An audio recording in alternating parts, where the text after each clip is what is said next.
Have you ever felt completely trapped, with no way out? Imagine this. You've just escaped a lifetime of slavery. You're on your way to a promised land of freedom, and suddenly, you hit a dead end. In front of you, a massive, uncrossable sea. Behind you, the dust cloud of the most powerful army in the world, thundering closer every second, chariots and swords glinting in the sun. This isn't a movie scene. This was the terrifying reality for the Israelites. They had just walked out of Egypt, their spirits high after a series of miraculous plagues forced the hand of the mighty Pharaoh. They were following a pillar of cloud by day and a pillar of fire by night, a divine GPS leading them to their new home. But then, the path led them straight to the shore of the Red Sea. There was nowhere to turn, nowhere to run. The relief of freedom quickly turned into sheer panic. You can almost hear their cries. Was it for this you brought us out of Egypt? To die here in the wilderness? We were better off as slaves. Fear is a powerful thing, and it was gripping their hearts. They could see the Egyptian army, a terrifying force they had feared their whole lives, coming for them, intent on dragging them back or destroying them completely. In that moment of absolute desperation, all eyes turned to one man, Moses. He wasn't a king or a general. He was a shepherd, an 80-year-old man who had once fled Egypt himself. What could he possibly do? The people were blaming him, their faith crumbling under the weight of their fear. But Moses stood firm. He wasn't looking at the approaching army or the impassable sea. He was looking up. He told the people, "Do not be afraid. Stand firm, and you will see the deliverance that the Lord will bring you today. The Egyptians you see today you will never see again. The Lord will fight for you. You need only to be still." Imagine the courage it took to say that, with the sounds of war horses getting louder and louder. Be still.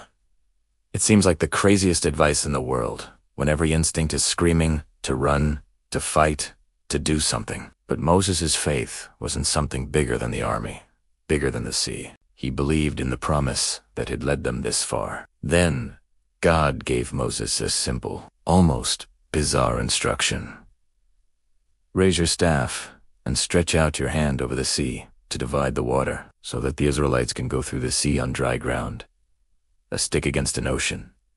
It sounds impossible, but Moses obeyed. As he lifted his wooden staff, a symbol of his shepherd's authority, something incredible began to happen. A mighty east wind began to howl, not just blowing on the surface, but pushing the water itself. All through the night, this powerful wind blew, and the waters of the Red Sea began to part. It wasn't a gentle slope.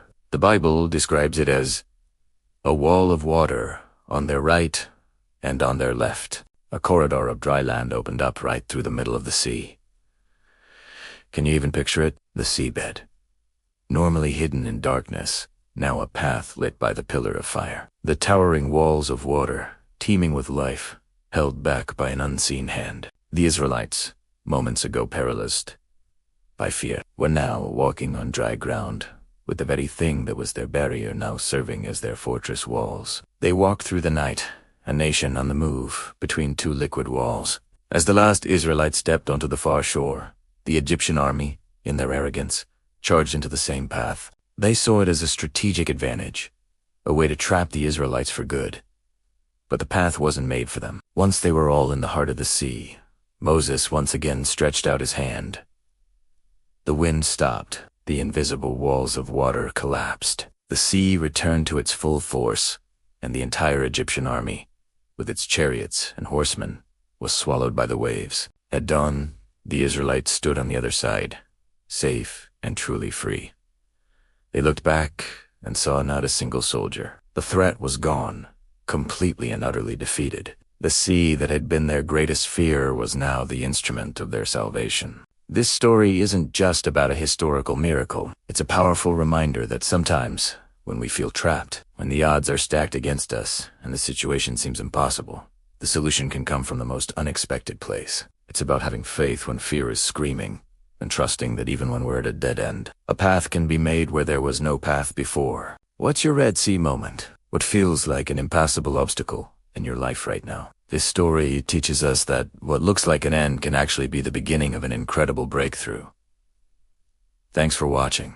If this story inspired you, please like, share, and subscribe for more content that dives deep into these timeless tales of faith and courage. See you next time.